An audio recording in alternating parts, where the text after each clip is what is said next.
Simpleng kangkong na madalas nating isinasahog sa sinigang at madalas din nating ginagawang adobo at kangkong chips.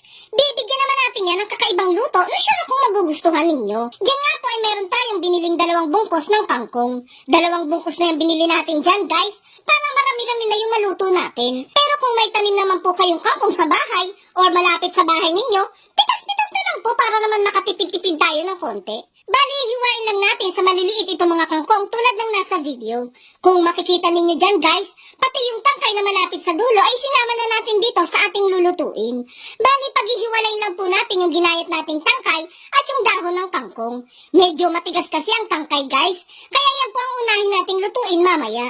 Then, maghihiwa naman po tayo dyan ng mga panggisa nating sibuyas at bawang. Chop lang natin yung sibuyas at pinuhin naman ang bawang. After niyan, maghihiwa naman tayo dyan ng nasa 450 grams na pork liempo. Mas masarap pong liempo talaga ang gagamitin natin dito, guys, para may taba at laman na kasama yung pork na gagamitin natin. Pagkatapos mahiwa ang liempo, ay pwede na agad tayong magluto. Dito sa ating kawali ay lalagyan lang natin yung hiniwa nating karne.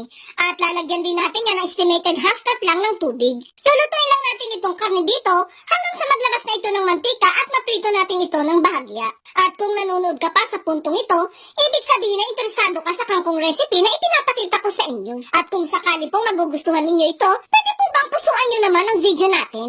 At mag-iwan ka na din po ng comment na delicious kangkong recipe. Maraming salamat po. Fast forward sa pagluluto natin ng karne, ay naglabas na ito ng sarili nitong mantika. Makikita ninyo dyan na naprito na natin yan ang bahagya.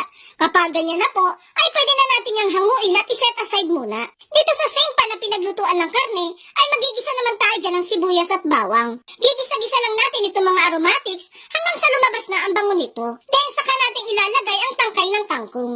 Sabi ko nga po kanina guys na uunahin nating lutuin ang tangkay ng kangkong dahil medyo matigas po ang mga ito. Igisa-gisa lang natin ng konti yung tangkay dito at saka naman natin ilalagay yung mga pampalasa. Maglalagay tayo dyan ng seasonings, paminta at asin. Gisa-gisa lang natin yan hanggang sa humalo na ng maigi yung mga pampalasa na inilagay natin. Kayo na po ang bahalang mag-adjust sa mga pampalasa na ilalagay natin dito. Then saka naman natin isusunod dyan yung liempo na prinito natin kanina at itong isang pirasong siling berde. Halu-haluin at igisa-gisa natin ito hanggang sa mag-mix na thoroughly itong niluluto natin. After niyan ay pwede na natin ilagay dito ang 1 cup ng pangalawang pigang gata. Naglagay tayo ng pangalawang pigang gata dito para mas mapalambot pa natin ng maigi yung karne natin. Takpan at hayaang lumambot ang karne dito. Paminsan-minsan ay buksan at halu-haluin ito para naman maiwasang masunog yung nasa ilalim nito. And kapag medyo lumambot na yung mga karne, ay pwede na nating ilagay yung mga hiniwa nating dahon ng kangkong. Sa unang tingin parang ang dami-dami ng kangkong no?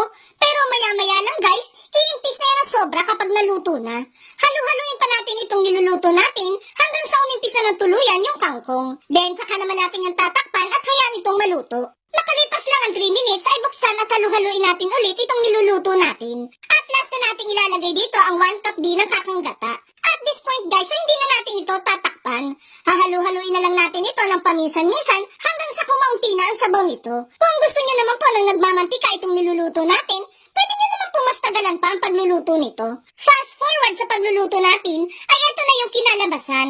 Medyo kumaunti na yung sabaw nito. Syempre, para medyo may konting kulay itong dish natin, maglalagay tayo dyan ng siling labuyo na hindi na natin hihiwain. Ayaw kasi ng maanghang na manugang ko, kaya hindi na natin yan hihiwain pa. Dagdag decoration na lang po yung labuyo natin. And there you have it guys.